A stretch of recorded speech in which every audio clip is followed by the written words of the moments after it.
Hello lovely viewers, you are most welcome to our channel Poetry Online.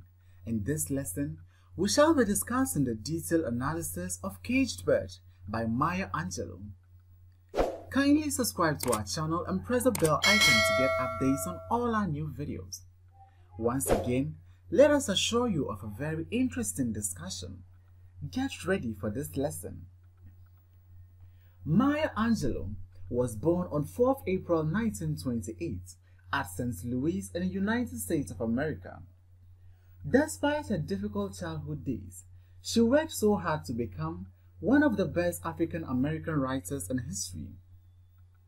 She is recognized as a very versatile woman because she has ventured into different occupations such as car conductor, nightclub dancer, actress, director, producer, singer, poet, and a civil rights activist, making her a holistic person. Her poem, Caged Bird, talks about the importance of freedom. The poem delves into the discriminatory American society and how blacks are trapped into the social norms of the society. Maya Angelou used the images of the caged bird and that of the free bird to clearly present her message of freedom and captivity in the social norms of the American society. Blacks in the American society were considered as second-class citizens, hence they faced all manner of discrimination and humiliation because of their skin color. They equally suffered exclusion and segregation because of their skin color. The caged bird we come across in the poem represent blacks in the American society, whose life contrasts sharply with that of the free bird representing the whites in the American society. Maya Angelou identifies discrimination as the factor that prevents the realization of the dreams of the black people in the American society. Just like the caged bird, whose wings are clipped, the blacks in the American society are equally restricted through the social norms of the society from fully realizing their full potentials. Hence, realizing one's dreams and aspirations becomes difficult for blacks, unlike the whites, who are free from all discriminatory laws and norms. Blacks in the American society suffer different forms of discrimination and all levels of humiliation in major areas of life like education, health, housing, job opportunities, and transportation. On the contrary, the whites in the American society dare to claim the sky since they enjoy total freedom and are supported to reach very high levels of human achievements. They equally have access to the fat worm waiting on the dawn bright lawn. By so doing, the blacks continue to perish, while the whites continue to flourish. Therefore, the caged bird sings with a fearful trill in their demand for freedom. Let's now take a detailed analysis of the lines contained in the poem. A free bird leaps on the back of the wind and floats downstream till the current ends, and dips his wing in the orange sun rays and dares to claim the sky. Here, we come across a bird. This is not just any ordinary bird. This bird is said to be free. And indeed, the skills of the bird in terms of flying and soaring, and even floating downstream till the current ends, informs us that this bird is truly free, and hence enjoys total freedom. This bird seems not to be troubled by anything, as it dares to claim the sky. Here, Maya Angelou paints a perfect picture of freedom and the power of freedom, which this free bird seems to be enjoying. The free bird represents all whites in the American society, and the carefree and stress-free life they live as a result of their freedom from captivity and bondage. Just as the free bird is able to soar higher or go to higher heights, the same way whites in the American society are supported to achieve high levels of achievement. Here, we realize that this bird is able to do all these things because it is free from captivity, bondage, and imprisonment. But a bird that stalks down his narrow cage can seldom see through his bars of rage. His wings are clipped and his feet are tied, so he opens his throat to sing. The second stanza of the poem begins by introducing us to another bird whose conditions of life contrast sharply with that of the free bird. The caged bird immediately brings images of bondage, captivity, and imprisonment. First, we are told that this caged bird is restricted to an enclosed environment.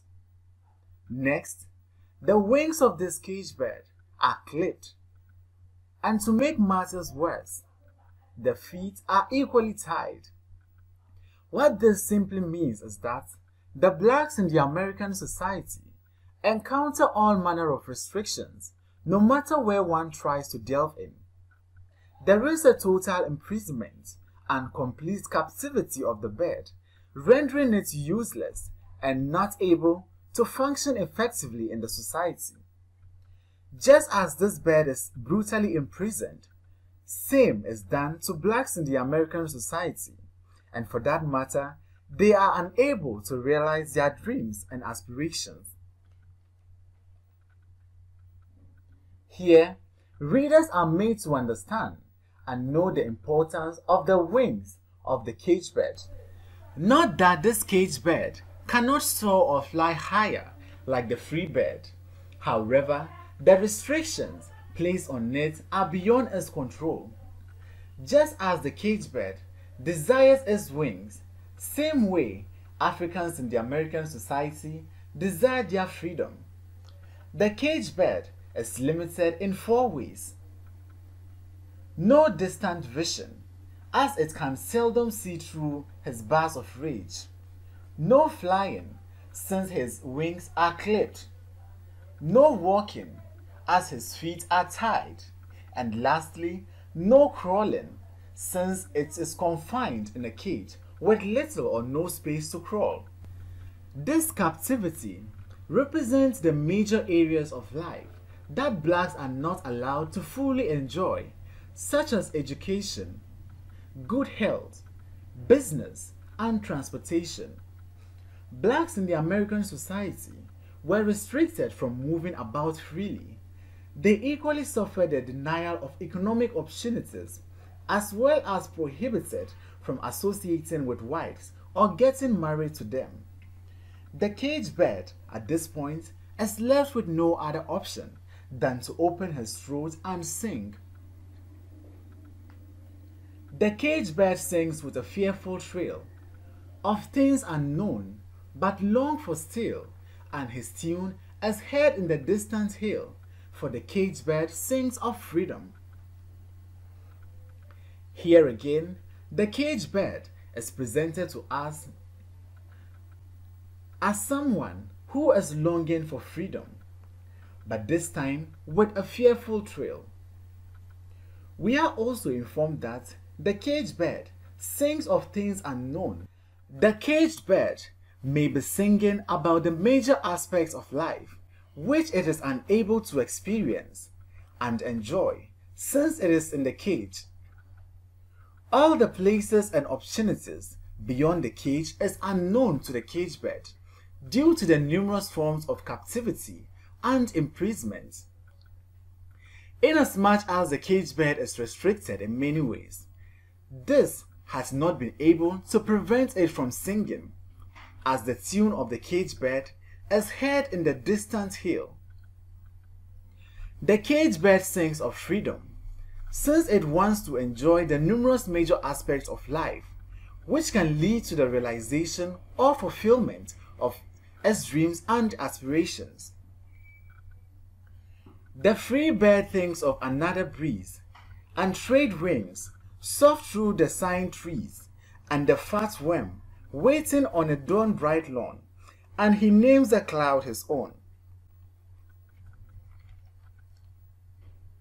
Just when we are soaked in the bondage, captivity, and imprisonment of the suffering of the caged bird, the poem switches again to the free bird. Do you remember the free bird we encountered in the first stanza? Well, this free bird thinks of another breeze since it can use it to its advantage. While the whites in the American society are busy taking up opportunities and discovering new things, the blacks are left with nothing but to sing for their freedom. This stanza further throws light on the importance of freedom. Here again, the poet emphasizes on this line, which says, "Fat worm waiting on the bright lawn." What this simply means is that the carefree and stress-free bird is only seizing up opportunities since it is free to move about and look for them, while the blacks in the American society are unable to do so.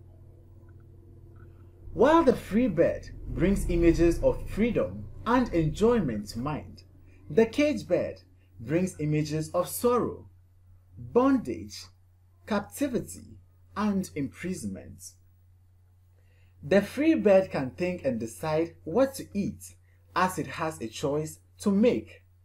However, the caged bird has no choice at all. What it eats depends on the person who caged it. The free bird dares to claim the sky due to the freedom it is enjoying. But a caged bird stands on the grave of dreams. His shadow shouts out a nightmare scream. His wings are clipped and his feet are tied, so he opens his throat to sing. Here again, our attention is sent to the caged bird. The comparison between the two birds becomes intense and deeper, and readers at this point are left with no other option than to feel the pain of the caged bird and his longing for freedom. This stanza is more serious in tone, and the choice of words used in the stanza invokes fear, death, bondage, horror, and captivity. The caged bird at this point is frustrated by its inability to achieve its numerous dreams and aspirations. Therefore, it stands on the grave of dreams to shout out on a nightmare scream. One thing you must realize here is that the caged bird is not singing a joyful song. It is singing a sorrowful song born out of suffering and torment. Here, Maya Angelou identifies racial discrimination as the killer of the dreams and aspirations of blacks in the American society. The poet reminds us here again that the bird is caged, his wings are clipped, and his feet are tied. Nonetheless, the bird struggles to find a way of communicating his pain to the world as he opens his throat to sing. The caged bird sings with a fearful trill of things unknown but long for still, and his tune is heard on the distant hill, for the caged bird sings of freedom. The last and concluding stanza of the poem is a repetition of the third stanza. Despite all the forms of restrictions placed on this caged bird, it still has a resilient spirit and determination to be free from social captivity in the American society. Therefore, the caged bird sings of freedom. Thanks for watching this short video. Please don't forget to like, comment, subscribe, and share this video.